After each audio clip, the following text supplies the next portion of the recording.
du Père, du Fils et du Saint-Esprit, un seul Dieu. Amen. Un petit préambule très rapide avant de commencer le chapitre 1 d'Ézéchiel pour dire qu'Ézéchiel vient après Jérémie, après le prophète Jérémie dans l'ordre chronologique, et qu'il a été, lui, déporté lorsque les Babyloniens sont venus prendre le royaume d'Israël et le royaume de Juda pour les emmener à Babylone. Et ça, c'est la deuxième déportation qui arrivait à la première déportation de la Syrie, qui avait emporté uniquement les tribus d'Israël, le royaume du Nord, en Assyrie. Donc là, c'est la deuxième déportation. Et en fait, ce qu'il faut rappeler, c'est que cette deuxième déportation a été faite en deux étapes.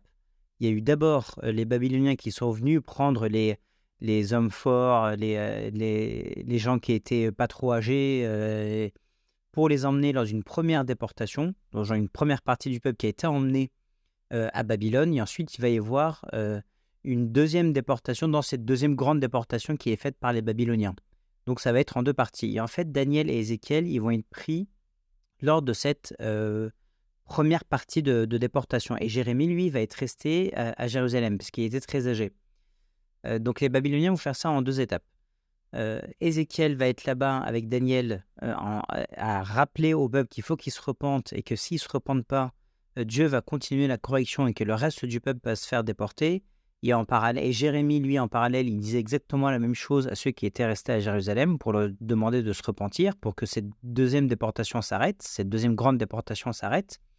Et en parallèle de ça, encore une fois, il y avait des faux prophètes qui disaient « Mais non, ne vous inquiétez pas, Dieu va tous nous ramener à Jérusalem, continuer à vivre et adorer les idoles comme vous le voulez, et ça ne sert à rien de se repentir et de revenir à Dieu. » Et comme le peuple va suivre les faux prophètes et ne va pas écouter ni Jérémie à Jérusalem, ni Daniel et Ézéchiel qui sont, eux, à Babylone, Jérusalem va être détruite et le reste du peuple va être déporté. Ils vont tous aller à Babylone. Et du coup, dans Ézéchiel, en fait, les prophéties qu'on va lire, on peut les diviser en deux par rapport à ces épisodes-là. En fait, les 24 premiers chapitres, correspondent en fait au moment juste avant la deuxième partie de la déportation. Donc Ézéchiel va faire ces prophéties-là pendant ces 24 premiers chapitres-là. Ensuite, il va y avoir la déportation du reste du peuple. Donc là, ils vont tous être emmenés à Jérusalem. Jérusalem va être détruite, le temple brûlé et Jérémie est mort.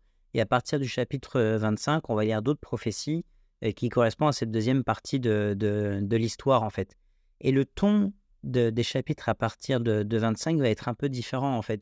Dieu va vouloir donner un message d'espérance pour dire « Ok, vous avez tous été déportés à Jérusalem, mais regardez, il va y avoir une nouvelle Jérusalem céleste, il va y avoir de nouvelles prophéties, je vais revenir, vous allez redevenir mon peuple. » Et d'ailleurs, le chapitre 48 se termine avec ces mots-là qui disent « L'Éternel est ici », pour redire que l'Éternel sera au milieu de la ville, de la Jérusalem céleste, au milieu de son peuple. Et donc, ce sera des prophéties pleines d'espérance.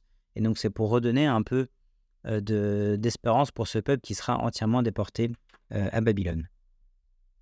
La 30e année, le 5e jour du 4e mois, comme j'étais parmi les captifs du fleuve du Kébar, les cieux s'ouvrirent et j'eus des visions divines. Le 5e jour du mois, c'était la 5e année de la captivité du roi Joachim. La parole de l'Éternel fut adressée à Ézéchiel, fils de Buzi, le sacrificateur, dans le pays des Chaldéens près du fleuve du Kébar, et c'est là que la main de l'Éternel fut sur lui. La 30e année, donc c'est Ézéchiel qui écrit quand il a 30 ans, c'est la 30e année après sa naissance. Et en fait, la 30e année, ça marque le début du service pour ceux qui sont lévites et qui doivent officier et offrir des sacrifices dans le temple. Donc en fait, Ézéchiel, c'est le début de son service. Là, d'ailleurs, le Christ, au passage, a commencé son service à l'âge de 30 ans également. Et donc, c'est à partir de cet âge-là, normalement, qu'il devait aller commencer à offrir des sacrifices. Donc c'est pour un prêtre un sujet de joie immense. Et là, Ézéchiel, dans quel état il devait être? Eh bien, il était déporté à Babylone, donc il devait être déprimé. Il devait être très, très triste. Et la réalité, c'est quand on se sent déprimé comme ça, ou quand on sent qu'on est loin de Dieu, c'est là que Dieu peut se manifester à nous. Et pour nous consoler en nous disant, regarde, je suis très proche. Tu avais la volonté, Ézéchiel, de voir l'autel terrestre à Jérusalem.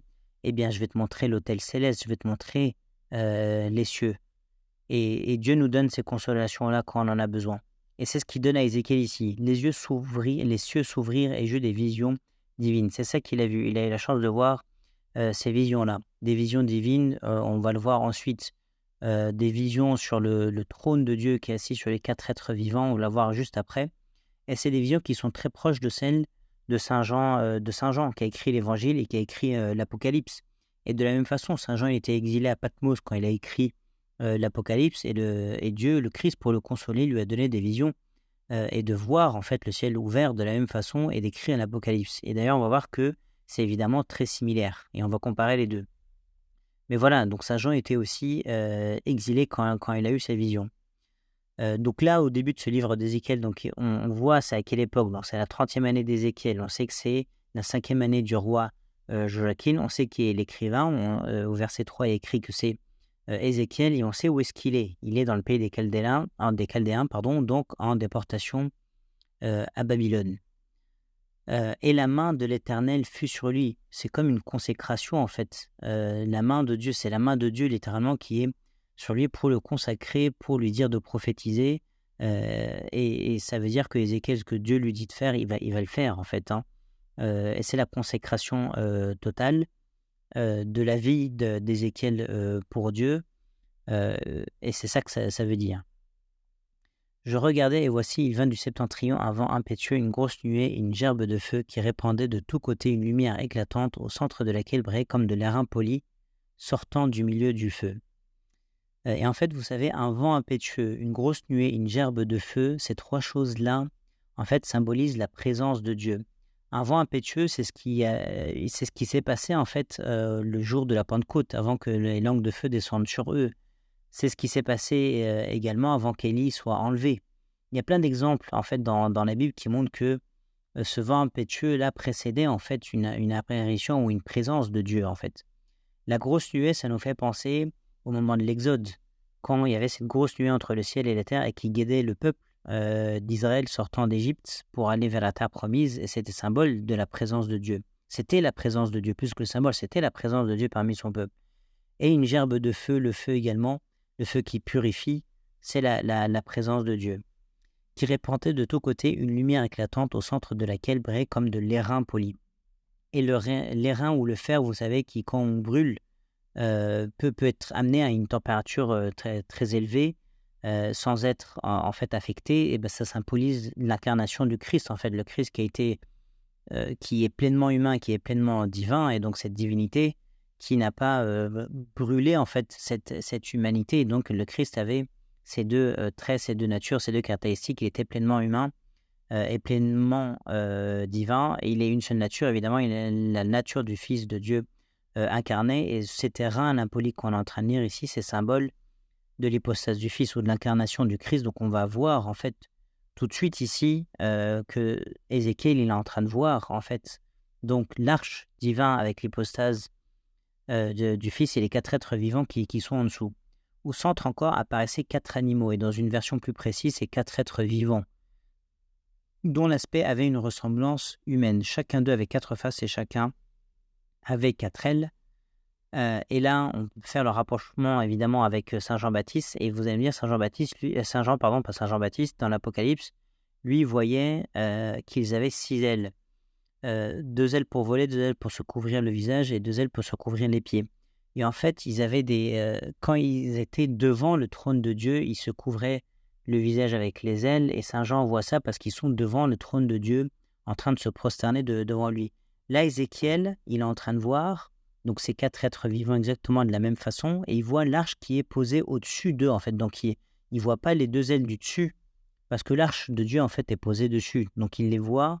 Et d'ailleurs, c'est très difficile à décrire. Donc, il y a écrit les termes qui sont employés, c'est une ressemblance humaine. Ils apparaissaient, ils paraissaient être de cette façon-là. Parce que les mots pour décrire ce qu'il est en train de voir sont insuffisants, en fait. C'est très difficile à décrire, ou même ces scènes-là, quand on les dessine dans des icônes, elles sont très difficiles à dessiner. Parce que c'est très, très difficile de mettre des mots derrière ce qu'il est en train de voir, Ézéchiel. Mais c'est ça l'explication sur le fait qu'Ézéchiel, lui, décrit 4 ailes, alors que Saint Jean voit, lui, 6 ailes. Leurs pieds étaient droits, et la plante de leurs pieds était comme celle du pied d'un veau. Ils étincelaient comme de l'airain poli. Ils avaient des mains d'hommes sous les ailes à leurs 4 côtés, et tous les 4 avaient leurs faces et leurs ailes. Les mains sous les ailes, ça symbolise la main qui travaille ou qui sert, ou en fait ces êtres vivants, ils sont là pour le service, ou au service des hommes pour prier auprès de Dieu. Leurs pieds, c'est la même idée. Et donc, et tous les quatre avaient leur face et leurs ailes. Leurs ailes étaient jointes l'une à l'autre comme s'ils travaillaient main dans la main, ils travaillaient ensemble, ils sont en parfaite concordance. Ils se tournaient point en marchant, mais chacun marchait droit devant soi. Et effectivement, Dieu, il n'est pas là pour tourner à droite ou à gauche ou tourner sur lui-même. Dieu, il est partout en fait. L'idée à retenir ici, c'est que chacun marchait droit devant soi. Ils ne déviaient ni à droite ni à gauche. Ce que Dieu leur dit de faire, ils le font. C'est en parfaite concordance. Ils marchent tout droit selon la volonté de Dieu. Et il n'y a pas d'écart par rapport à ce que Dieu veut en fait. Hein. C'est ça le sens ici. Quant à la figure de leur face, ils avaient tous une face d'homme, tous quatre une face de lion à droite, tous quatre une face de bœuf à gauche et tous quatre une face d'aigle. Et là, il y a plein de choses à dire sur sur ce lion, cet homme, ce bœuf et cet aigle-là. Ça symbolise plusieurs choses. Ça peut symboliser des caractéristiques du Christ d'abord. L'homme, c'est l'incarnation du Christ ou l'humanité du Christ, pardon. Le lion, c'est la royauté du Christ ou la force du Christ ou la puissance du Christ et la résurrection du Christ. Le bœuf, c'est le sacrifice, donc c'est la crucifixion du Christ.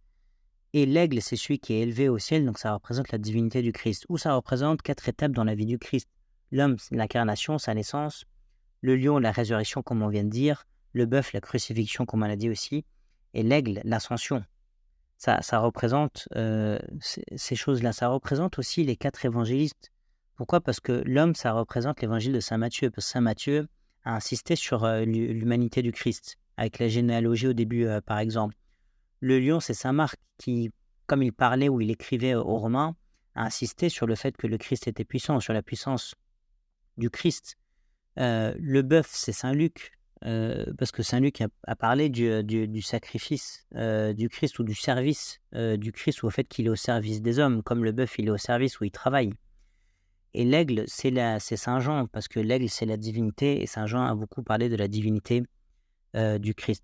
L'autre idée aussi qu'on peut se dire, ou cette méditation qu'on peut essayer de se faire, c'est que ces 4 êtres-là peuvent représenter aussi l'homme, lion avec la force de l'homme, ou l'aigle avec la pensée de l'homme, ou la raison de l'homme, ou son intelligence, et toutes ces choses-là qu'on doit consacrer en fait à Dieu, ou en faire un support pour Dieu. Et il faudrait qu'on laisse Dieu s'appuyer sur ces quatre êtres-là, ou sur tout ce qui nous caractérise en fait, et tout mettre à disposition de Dieu, où ça peut nous faire penser au psaume de David qui disait « Jamais je ne m'éteindrai sur mon lit, j'interdirai tout sommeil à mes yeux avant d'avoir trouvé un lieu pour le Seigneur. » Ou donc un lieu pour le Seigneur, donc un lieu à l'intérieur de moi où on désire que le Christ demeure en nous, on désire que le Christ soit consacré sur absolument tout ce qui nous caractérise, notre force, notre pensée, notre raison, notre intelligence, etc., etc. Chacun marchait droit devant soi. Ils allaient où l'esprit les poussait à aller et ne se tournaient point dans leur marche. Effectivement, si dans notre méditation on continue en se disant qu'on veut être comme ces êtres vivants qui supportons sur nous l'arche de Dieu, ou qui avons Dieu sur nous, qui consacre notre vie et tout notre être, il faut qu'on soit droit sur nos pieds, en fait, qu'on marche droit, qu'on ne dévie ni à droite ni à gauche. Et c'est le cas de ces êtres vivants, il faut qu'on s'identifie à ça et qu'on fasse la même chose. Ils allaient où l'esprit les poussait à aller. Donc donc du coup, nous, aller là où Dieu nous pousse à aller, ou là où l'esprit nous guide à faire sa volonté, et avec notre volonté, notre liberté de le faire. L'aspect de ces animaux ressemblait à des charbons de feu ardent. Les charbons de feu ardent, ça représente l'esprit, ou ça représente Dieu en fait. Donc, et ça, c'est dans l'aspect de ces animaux. Donc, c'est-à-dire qu'ils avaient comme des caractéristiques de Dieu. Vous savez, quand on sera au royaume des cieux, on sera comme Dieu, on lui ressemblera, on aura des caractéristiques de Dieu, on ne sait pas exactement. C'est ce que Saint Jean dit également. Et donc, on aura des caractéristiques divines en fait, et donc Dieu sera avec nous. Donc c'est ça que ça veut dire. C'était comme l'aspect des flambeaux, et ce feu circulait entre les animaux. Il jetait une lumière éclatante et il en sortait des éclairs, et les animaux couraient et revenaient comme la foudre. Donc ils se déplacent très rapidement. Je regardais ces animaux, et voici, il y avait une roue sur la terre près des animaux, devant leurs 4 faces. À leur aspect et à leur structure, ces roues semblaient être en chrysolite, et toutes les 4 avaient la même forme. Leur aspect et leur structure étaient tels que chaque roue paraissait être au milieu d'une autre roue. Et ça, c'est difficile à imaginer. Mais en fait, ces roues-là, ça représente l'Ancien et le Nouveau Testament. Et vous savez, une phrase connue qui dit que le Nouveau Testament est caché dans l'Ancien Testament et que l'Ancien Testament est révélé dans le Nouveau Testament ou l'inverse, je ne sais plus, mais peu importe. En gros, les deux. Et en fait, on ne lit jamais l'Ancien Testament sans faire référence au Nouveau Testament et inversement également. Et on a toujours des références croisées entre l'Ancien et le Nouveau. L'Ancien Testament ne parle que d'une seule chose, que du Christ, en fait, qui arrive et du Christ qui est le personnage principal, évidemment, du Nouveau Testament. Donc, cette roue-là, c'est la parole de Dieu. Et ces roues semblaient être en chrysolite. Chrysolite qui est cette pierre précieuse et qui était, vous savez, sur l'habit du prêtre dans l'Ancien Testament, qui est cette parole de Dieu, donc qui est une pierre qui est tranchante, en fait, comme la parole de Dieu. Et ça, on reprend cette image-là dans le Nouveau Testament en disant que c'est comme un tranchant à deux épées, cette parole de Dieu. Et elle est de couleur verte également, cette chrysolite-là, et ça symbolise la vérité, en fait, cette parole. Elle est vraie et personne en fait ne peut changer cette parole-là. Et ces roues-là, effectivement, en cheminant, quand on continue à lire, qu'est-ce qu'il y a écrit? En cheminant, elles allaient de leurs quatre côtés, elles ne se tournaient point de leur marche. On ne peut pas dévier la parole de Dieu, on ne peut pas la changer ou l'interpréter comme on le souhaite. Non, c'est la parole de Dieu et ça va droit.